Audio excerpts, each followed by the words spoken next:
Good afternoon. Welcome to the Majestic Market Update webinar. I am Chris Billman. With me today is Todd Leebow, Ed Slish, and Alex Fuller. I'm going to be asking these guys some questions using their expertise. How are they managing the high-priced current environment we're living in with extremely tight supply, and hopefully give some advice to the buyers and sellers out there listening today. We have a list of questions we're going to go through, and we encourage you to submit questions if you have any as we go along.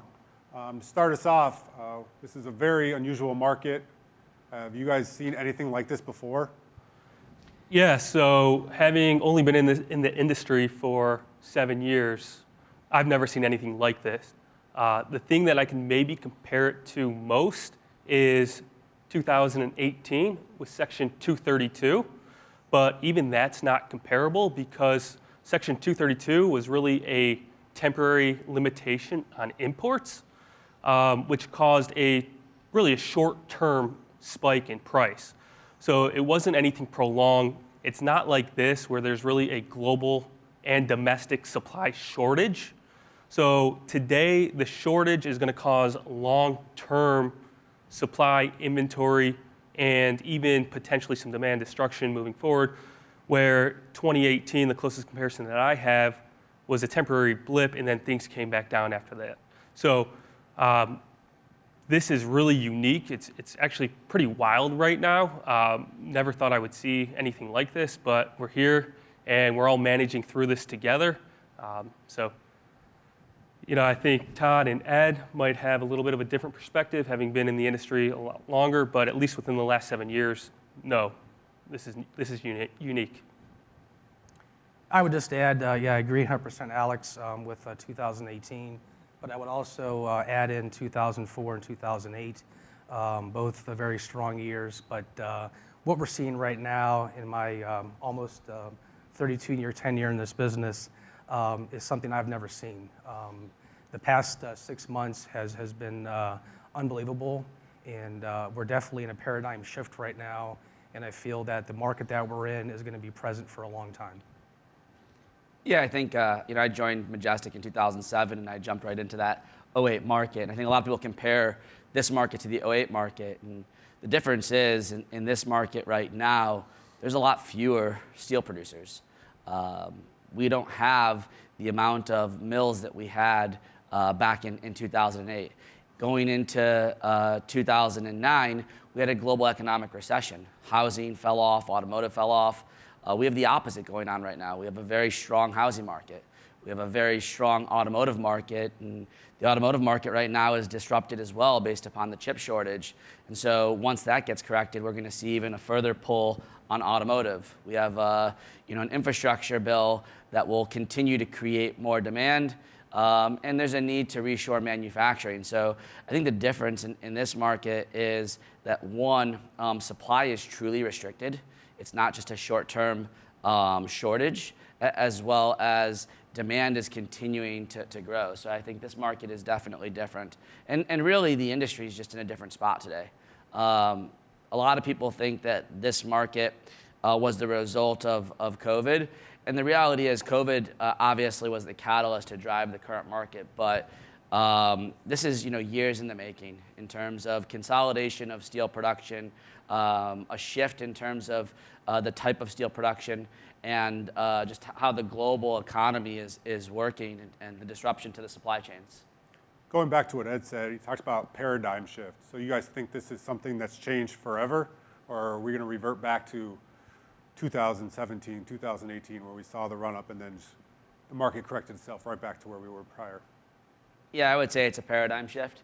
I would say that the industry is much different today than it was in previous cycles. As I said, there's 4 major steel producers left in the United States that account for over 85% of production, and that'll continue to grow. And the reality is we don't have the supply to support the current demand. And so when you have demand that exceeds supply, there are going to be some that don't get steel. The inventories are at historic lows, and the imports are not coming in to to fill that gap. So, and if you look at the imports, import pricing and lead times, I mean, Ed, you know this. I mean, you've seen these cycles many times. I mean, import lead times and pricing are at all-time highs. Yeah, lead times right now from imports, we're looking, mid to late fourth quarter. And in a lot of cases, the price points we're seeing from the offshore are a lot higher than what we're seeing from our domestic support going into Q3. Ed, for your interesting perspective in the market, what kind of adjustments have you had to make or have seen on the sales side to help combat this tight market?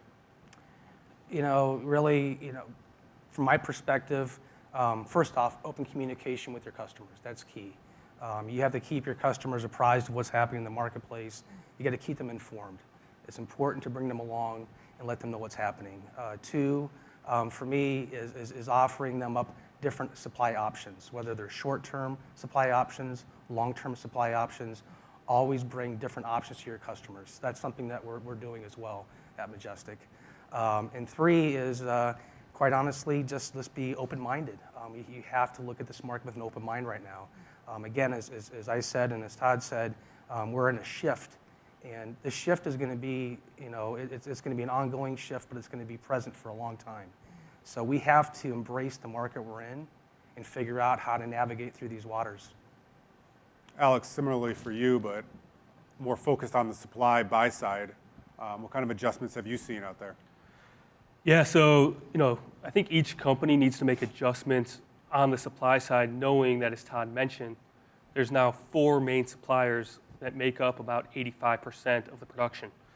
So those suppliers are really going through their books today and their customers and deciding who do I want to partner with. So that's what they're saying to themselves. So as a buyer, what you have to do is, now before when supply was maybe abundant, it would come to you. Today, you might have to start selling your suppliers on why you're the right partner. So what does your company do that makes the mill or a service center want to sell you? So do you live up to all your contract agreements? Do you take the material when it's shipped to you? Do you pay your bills on time? Are you investing into people, into technology? What are you doing that makes your company great that the mills and the service centers are going to want to partner with you long term? So it's interesting enough, we've never really had to sell too much on the supply side, but now we have to sell. Now it's why Majestic, and to everyone else out there, I highly encourage you to talk about what makes your company great and why you are the right partner for your suppliers. So what do you think the role of the service center is in help servicing the customer in this tight supply environment that we're currently in? Yeah, so I think the service center model has evolved over the years. I think a lot of service centers have really been focused on inventory turns versus carrying inventory. And at Majestic, our model's always been about carrying inventory. If you don't have steel, you can't sell it, you can't service it. And I get the rationale of inventory turns, but the reality is we're in the service business. It's our job to stock steel. It's our job to be able to have the supply. So we've worked really hard the last 15 plus years with our suppliers to make sure that we have that supply. We have those relationships. We have that partnership. We do something very different than the mill does. The mill's not going to stock steel and provide just-in-time lead times and mixed truckloads and be able to service like a service center should. So my opinion is the service centers have to get back to being service centers, and really willing to carry inventory, having supply, providing a value-added service, and really providing solutions.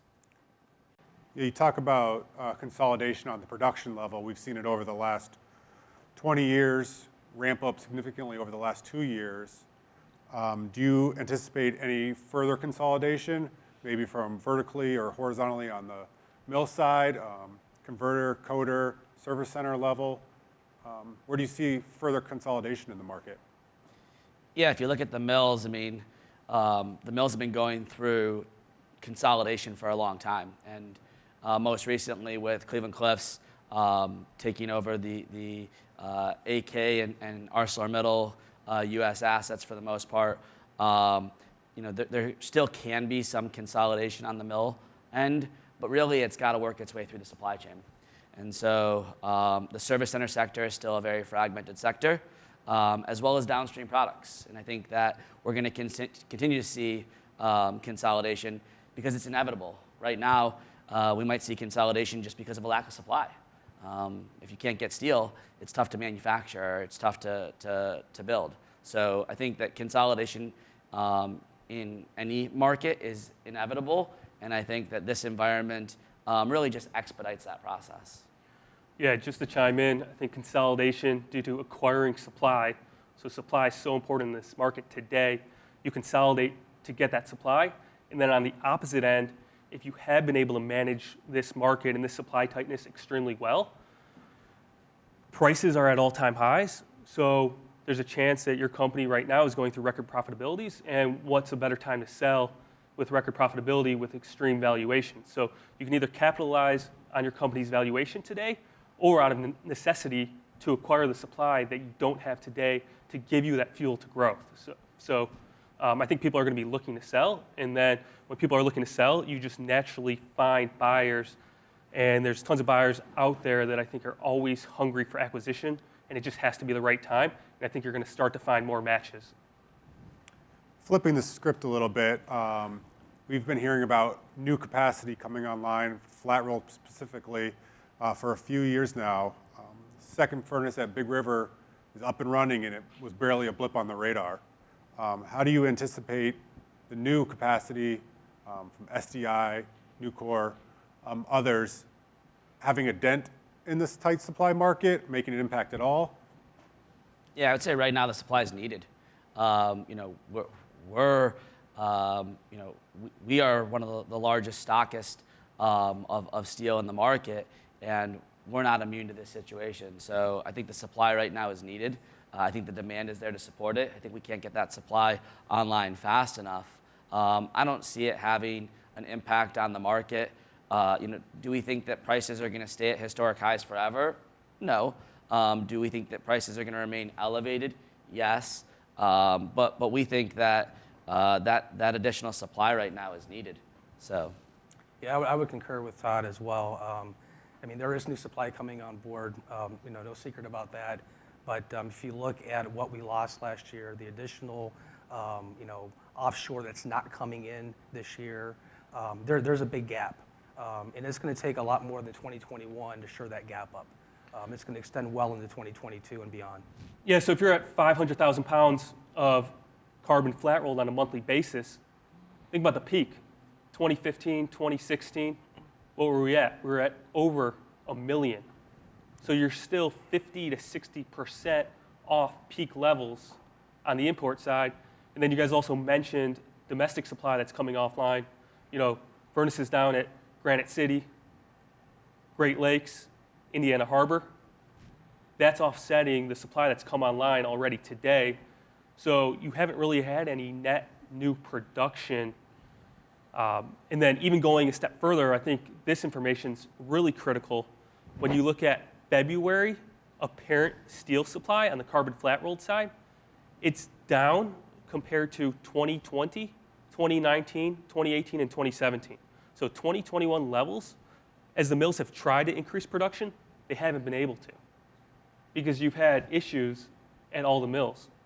You've had a weather issue, you've had a cyber attack, you've had a union strike, you've had production that's tried to ramp up that hasn't been able to timely, you've had other production equipment failure. So you've had multiple equipment or labor or weather issues that have affected production so far, and there's no reason that those things won't continue to pop up. And when the industry underinvests, you just happen to have more issues that happen over time, which continues to take production offline and can continue to disrupt that moving forward. So people don't think about what could happen, but you do need to factor that into your business as well. Yeah, the other thing is with capacity coming online, that capacity doesn't just get up and start running overnight. There's a ramp-up period to bring that capacity online. So I think a lot of times people talk about capacity coming online. Making steel is not an easy feat, and especially when you're starting a new mill. So It's going to take time for those tons to work their way into the market. And I mean, we haven't even seen this market from a demand perspective take off. And if you look at, the building that's going to happen over the next 2 years post-COVID, you look at, this proposed infrastructure bill, you look at the energy market returning, you look at manufacturing coming back, we see a strong market. We don't call peaks, we don't call ends to market cycles, but we see a strong market for the foreseeable future and don't see anything changing. So what I'm hearing, talking about the factors on the supply side, production still is a little constrained, imports are down, inventories are lean. Is it possible we even see further tightening as demand continues to ramp back up? Some sectors are on fire, residential construction, even with the slowdown on the auto side, they're still pulling their fair share of their material. Does that just lead to a tighter summer till we even get to third quarter, fourth quarter, when that expected new capacity is coming online? Yeah, Chris, as tight as things are right now, they're going to get tighter. Every sector, at least in my area of concern that I deal with, lead times are out. They're looking to figure out how to make more parts. It's extremely tight. I feel that moving into the summer, looking at the inventory levels at 1.3, 1.4 months, looking at the domestic lead times, looking at the 6-month offshore lead time, just do the math. I mean, it's going to get worse before it gets better.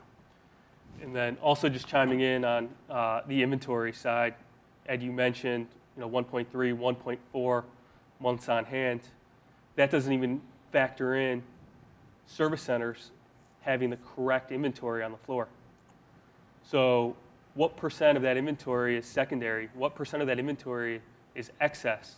What percent of that inventory was bought maybe poorly because service centers didn't get correct forecast from customers out there? So that 1.3, 1.4 mix, 1.2 on the coated side is actually truly less when you think about real need.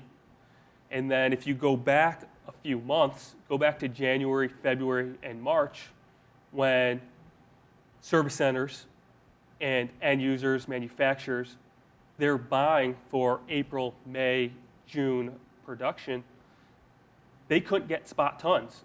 There were not spot tons out there by mills to offer service centers and end users. So going through some simple math, if you have a contract with a mill and it represents, say, 75% of your usage, that means each month you lose 1 week of your inventory. If you have 50% tied up within a contract, you lose 2 weeks of inventory. So 2 months from now, that 1.2, 1.3 could move down to a 1.0 or a 0.9. And then continuing to move further out as supply and spot deals haven't been in the market, that inventory and that 1.2, 1.3, 1.4 number, you could see half a month. And the only way to get that number back up is to slow your sales. So volume and sales, they're going to have to drop off from service centers to end users or from mills to end users. And right now, Todd, we talked about at the beginning, really partnerships, and it's really key to partner right now with those companies that have managed their supply chains correctly and that have the inventory or that have the mill relationships to be able to secure 75 to 100% of their supply need. Because if they're anything below that, they're not going to have steel for you. Yeah, I think what you're saying is spot on. The divergence between supply and demand is continuing to grow. It's not shrinking, and so supply is becoming more constrained, and demand is only getting stronger. And so as demand gets stronger and supply gets more constrained, we're going to see a larger gap. We're going to see holes in inventory. We're going to see inventory outages, and the mill lead times are not correcting.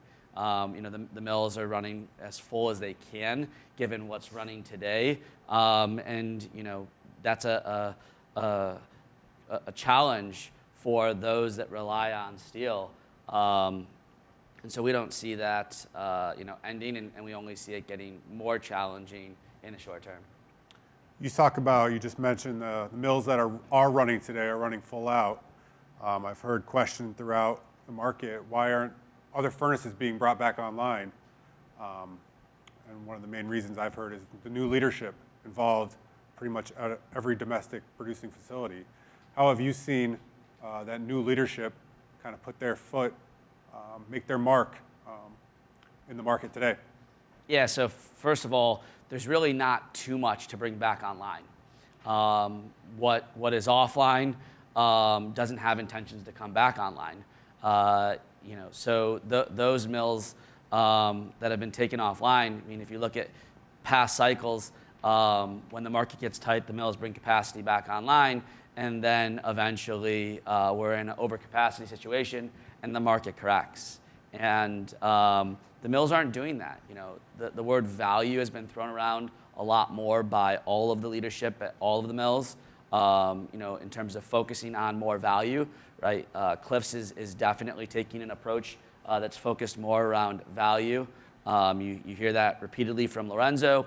When you listen to what Nucor and Steel Dynamics are talking about, Steel Dynamics is investing in more value add in terms of coated and pre-paint versus just adding more capacity beyond what's already planned. And Nucor, the same thing in terms of focusing on the word value. How do they create value? And you see the same thing from U.S. I mean, U.S.'s investment in Big River was really about diversifying and about value. So, I think that for a long time we've heard tons, and it's all about volume. And I think that that's really what the fundamental shift is about. And so, for a long time, if you've been a buyer of steel, you feel like you've always had service centers and traders and mills calling on you, and you can kind of pick your choice. And right now, that doesn't exist. And so the roles have been reversed in that regard. We're a buyer of steel and a seller of steel, so we feel it from both sides. And so it's our job to make sure that we can continue to support our customers by providing value. It's really about providing supply, service, and solutions. It's not about selling a product or a price. And so we take that responsibility seriously, and so that's what we've been focusing on. Yeah, definitely value over volume, and being a disciple of the late 80s and 90s, seeing how the mills, how they were back then and how they evolved today, it's like night and day. They were definitely concerned about the volume, and today it's apparent that it's all about the value. Ever since my time coming into the steel market, all I've heard was, what's price going to do? Just follow lead times. Lead times tell you the story. I think it's a little different this time. Lead times are definitely extended, but with that, a lot of the mills, a lot of the suppliers have been behind on deliveries. Adding, so that 10 to 12 week coated lead time might actually be 15, 16 weeks as they try to catch up. Alex, have you seen those delivery times improve? Are they still behind? Or how's that impacting the market? Yeah, so I talked about February apparent steel supply being down over prior years. January was as well. So mills just couldn't make up on lead time. They didn't produce as much as they wanted to. So early in the year, we didn't see it. We haven't seen it through March. However, the mills not selling spot into the marketplace, their goal was to start to catch up in first quarter. So we're hopeful that we've started to see some of those glimmers of hope. We're hopeful that they're going to start catching up more into May and June and July. But to date, they are still really struggling to meet delivery lead times. And, really not sure when that's going to get better. Again, we're hoping, but anytime you start to see a slight improvement, it turns back the other way. Yeah, we're coming out of a situation where this time last year, capacity utilization was in the low 50%. And so at that time, demand fell off. And everyone stopped buying. And so the mills had no choice but to pull back. And so they pulled back. And the mills are not in a position to be able to adjust as quickly as maybe a service center that carries inventory. Well, if the service center stopped buying and stopped carrying inventory, then there's a domino effect. and then the inventory at the manufacturer continued to deplete, to the point where then service centers and manufacturers needed to buy. And all of those buys hit the mill at the same time. And the reality is, if a mill makes 50,000 tons a month, they can't make 100,000 tons in a month. So that just pushes the lead time out. And so lead times have remained extended, and they continue to work at catching up on those orders and prioritizing their loyal customers and contract customers. But the other thing is, typically there's a spot market. And so right now there is no spot market. If you want to buy a spot ton from the mill, good luck finding it. There's very limited tons available, and when they are available, they go at a very high price and they go very quickly. And so because there's no spot availability, there's a percentage of the market that relies on that spot availability. And so even if lead times were to shorten, that spot market is needed. So, I don't think that we're going to see this correct for a little while now, because we need, more supply, and we don't have more supply, and the mills continue to be challenged. So Ed, what do you tell a buyer who sees lead times for coated product 10, 12, 14 weeks out, current service center inventories 1.5, 2 months, and they're struggling to maintain their inventory? I mean, you've got to pick your partners wisely. You've got to align yourself with the right support, with the right suppliers. You have to keep up with the articles, keep up with the information. At this point in time, if you are in a situation where you don't have enough steel and the spot market's non-existent, your best chances right now are to lean on companies that are able to help you and support you. But just know that you're probably not going to get all the steel that you want. So my recommendation is you're going to have to probably go to your customer base, and you're probably going to have to pare back your sales and actually understand that you're not going to be able to sell everything you want to sell until the market shifts. Yeah, the other thing is you have to plan ahead. I mean, right now we're quoting a lot further out than we normally do. So we're sitting here in April. We're talking about late Q3, early Q4 at the earliest right now. And in some cases, you don't even know what that contract price is going to be, but you got to quote without knowing that. So, I think it's a matter of planning, and getting ahead. I think that, typically in this industry, you haven't had to plan that far ahead. But I think that you're going to have to get used to it based upon both the domestic mill lead times and the foreign lead times. If you're buying foreign, typically you plan out a little bit further. But in this case, you got to even go out even longer. And it's tough because right now you're buying at all-time highs for fourth quarter arrival, and that's a tough decision to make right now. So planning is critical. Effective communication, as both Ed and Alex alluded to. We're seeing tight markets not only domestically but around the globe. Are you seeing that on the foreign side and the foreign offers? Is there more availability than last year or less? What kind of market are you seeing foreign side? The availability from foreign, I haven't seen a big difference from last year. It's still about the same levels. One thing that I have noticed here recently, though, is that we're seeing other countries that are competing against the U.S. for that steel. If you look at the Asian market, there's a lot of steel that's actually now being redirected to Europe because they're paying higher prices. So, I mean, it's really a world market, and we're not the only ones out there buying steel. So these other countries, if there's options to sell steel at higher prices elsewhere, they're going to go that direction, and I'm seeing that as well. Yeah, and just to add in one other thing, imports right now really are just so tough to navigate. We see deals get offered to us, 1-day validity. I mean, that's insane. So you have to be prepared ahead of time. You have to know what tons you want. You have to know what price you feel comfortable with. Right now it's more about allocation and the tonnage than it is about price. But even so, to see something hit your desk, with 1-day validity, there's such a high demand for these imports because there's not enough domestic production, that the imports are needed right now, and the domestic capacity additions, they're needed as well. And the steel that gets produced, it's going to continue to get gobbled up, and lead times are going to continue to stay extended with foreign imports in the fourth quarter. So I don't see anything changing on that end. Yeah. The one-day validity has become the norm and not the exception. Yeah, and the global market is just as disrupted as the domestic market. You look at these other countries, they were hit just as hard, if not harder.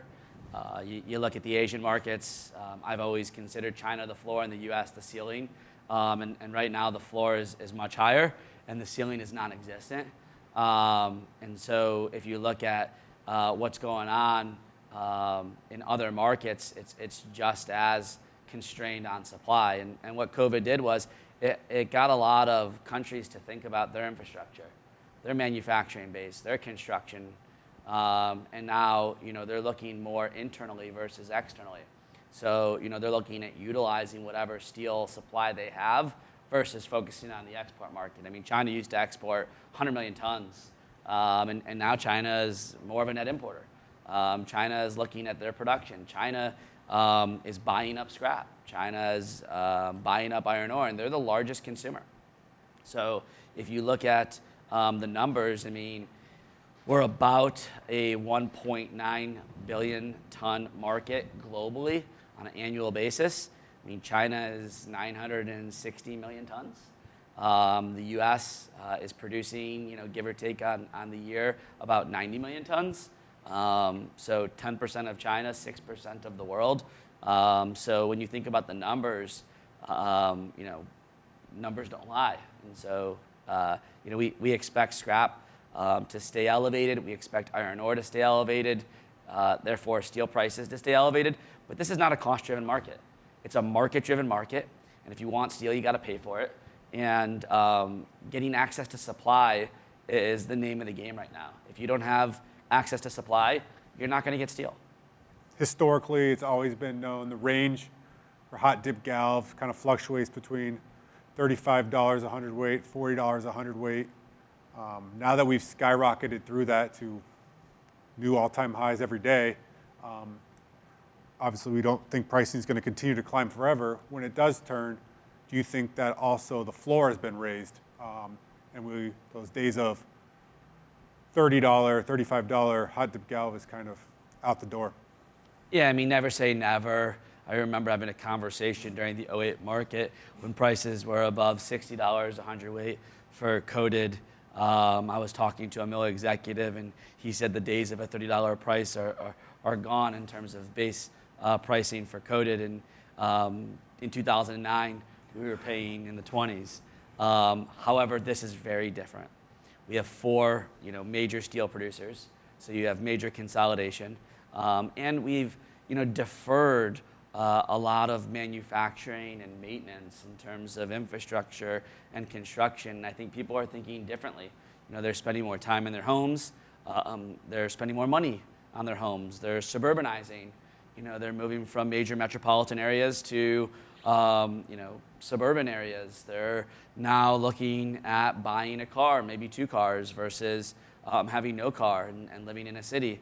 So we don't see it correcting like that. I think that this is a global reset, and I think that the floor has risen, and I think that we're in an inflationary environment when it comes to material costs, and not to mention beyond material costs, labor is just as challenging.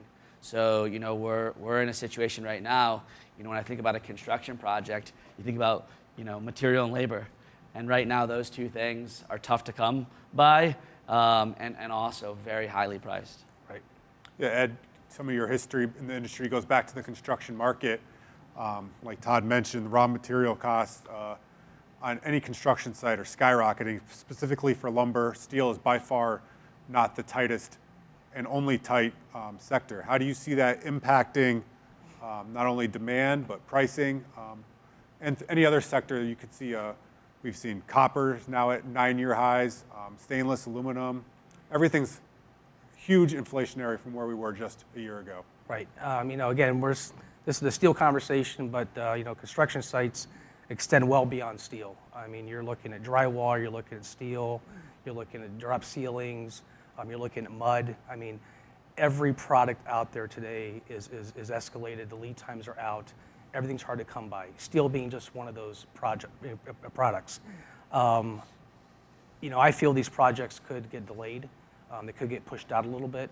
Again, the companies that align correctly early on have the products to continue to construct. The companies that did not align early on how to handle their products coming to the job site are going to have issues. Yeah, I mean, the other thing is there's more capital out there than ever. There's a lot of money that was pumped in the economy. It'll be interesting to see how interest rates, move forward. It'll be interesting to see how, we manage an inflationary environment. But right now, there's a lot of demand. The other thing is, there's also more conversation about sustainability than ever. We've also seen Mother Nature impact our market more than ever. And so, the conversations about steel versus wood, and you look at lumber prices where maybe in the past, wood framing versus steel framing, it was tough to justify based upon the cost difference. But now, I mean, even with steel at all-time highs, lumber prices are up, greater than steel. At the same time, there's nothing like building with steel from a sustainability standpoint. Storms have gotten, worse. And so as we build new, thinking about building with steel and building with the right products, I think it's going to be a critical part of the demand side. So, we see more demand for steel in all regards. And, the higher cost hasn't stopped these projects yet. Yes, it may stop some, it may delay some, but the reality is, if you want to build and you want to manufacture, you got to pay the price. Right. Yeah, going back to sustainability, we've heard a lot about decarbonization on the production side, lightweighting of vehicles, but on the construction sector, like you mentioned, not a whole lot of buzz about sustainability for construction. How do you see that moving forward the next year or so, and then impacting, I think you touched on it briefly, but the pull on demand on the steel side in particular? Yeah, I think we're seeing more demand for steel in construction. I think that the steel industry, including us, could do a better job in terms of promoting steel. Steel roofing, decking, siding, framing. Not that you're going to live in a steel box, but steel is a superior solution to a lot of those substitute products. So, I think that when it comes to sustainability, we've seen more demand in terms of metal building, metal roofing, metal siding. So I think that naturally and organically it's happening, but I think that the industry, both us and also those downstream manufacturers, can continue to do a better job. I mean, what % of the framing market is steel today versus wood? I mean, if strictly residential, you're looking at about 5%. Yeah, so major growth. Major growth. I mean, if it just doubles, what it does to the manufacturers out there, the way their production and their efficiencies. One of the things I'll add real quick though is on one of the things that we can do better as steel companies to help promote metal framing and that sector is the labor. That's one of the areas that if we do a better job of training those residential laborers to install steel versus wood, it'll definitely put us in a better position to supply more of that to that industry. All right, so overall, going across the board, what advice would you give to a buyer or a seller out there that's just looking to manage the market? What's one thing that they should focus on? What would be their key takeaway that they can take from this webinar today to help in the short term, medium term, long term? Yeah, I would say that learn from the past, but the past doesn't necessarily predict the future. The current market is something that you need to be thoughtful about. and really a change of mindset. So the days of thinking that you're going to easily get steel and you're going to be able to name your price, those days are behind us, and really making sure that you're proactively, one, communicating effectively with your suppliers, whether it's Majestic or any other service center, trading company, or mill, as well as making sure that you're passing that communication along. So it's going to work its way through the supply chain. It started with the mills. It's working its way through the service centers. We're feeling it right now, but it's going to work its way through the manufacturing sector. And so it's got to be part of your conversation and part of your cost equation. You need to reset your thoughts in terms of how you're costing your steel into your jobs or your manufacturing process. So I would just say that it's a mindset change. Yeah, I would agree. One of the things we have to recognize is steel is no longer a commodity. So I would say plan goes back to planning. You should always go in 6 months, 9 months, 12 months out, have a plan, and then run scenarios off that plan. So, on the supply side, what happens if I don't get all my supply? What happens if I can't get spot tonnage that I planned for? How does that affect inventory levels? And then how does that affect my ability to service customers? Yeah, I think a lot of it's also seeing this as a positive, right? If steel is a cost of good, obviously no one wants to see your cost of good rise significantly, especially if you're struggling to pass it along. But it's been a long time coming. There's a resurgence of industrials, and it's needed. So, if you think about the last 30 years, while there's been a lot of success on the industrial side, the reality is the industrial side has been challenged. And so I think that we have a strong industrial market in front of us. All right, we'll get you out of here on this. Looking back 12 months, the market's changed significantly, specifically on the supply side. Looking out 12 months from now, spring 2022, how do you feel about the state of the industry, specifically on the flat-rolled side? Where do you think we are as a market, and where do we go from here? Yeah, I think the steel industry is stronger today than it's ever been, definitely on the producer side. I think that the service centers, the strong ones will be stronger. Those that have not prepared for this are going to be challenged. And then on the manufacturing side, I think it's forcing all manufacturers to get stronger also. So I think that the industry in the long run is going to be better off from this current situation. When you think about the supply-demand imbalance today, right now, obviously, demand is greater than supply. And if I look 12 months out, I don't see supply catching up with the growth that we're going to see in demand. So I don't see anything changing on the horizon in terms of the imbalance that we have. Even with new capacity coming online, it doesn't make up for the growth that we're seeing on the demand side, at least well into 2022. Yeah, I see a shift from a supply story to more of a demand story with stimulus checks hitting, potential infrastructure bill, that's additional demand on the flat-rolled market. You have residential home prices appreciating in value, all the equity that goes back to the consumers to continue to, hey, I want to buy a car, or I want to buy a second car. Even I want to buy an appliance now or buy new appliances because my home appreciated by 30% or 40% in the last year or two. So I think there's a lot of money that's just flowed into the economy, and you're going to continue to see demand acceleration, and it's going to be less about supply shortage and the production that was going to cut, more to there's so much demand that supply just can't keep up with demand. Not necessarily why did they cut supply, but it's wow, demand just grew so much, and I think there's very positive things ahead for the economy. Yeah, Chris, I would agree 100% with Alex and Todd. Balance of this year going into 2022 is going to be a supply-driven conversation. Demand, we see demand continuing to improve. It's going to improve next year. But at the end of the day, is there going to be enough supply to support the demand? And I don't think so. I think it's going to be a challenge. All right, well, thank you guys. Thanks for the insight. Thanks everybody for listening. Following the webinar, we'll be providing our recap along with answers to any submitted questions. Look forward to next time. Thanks.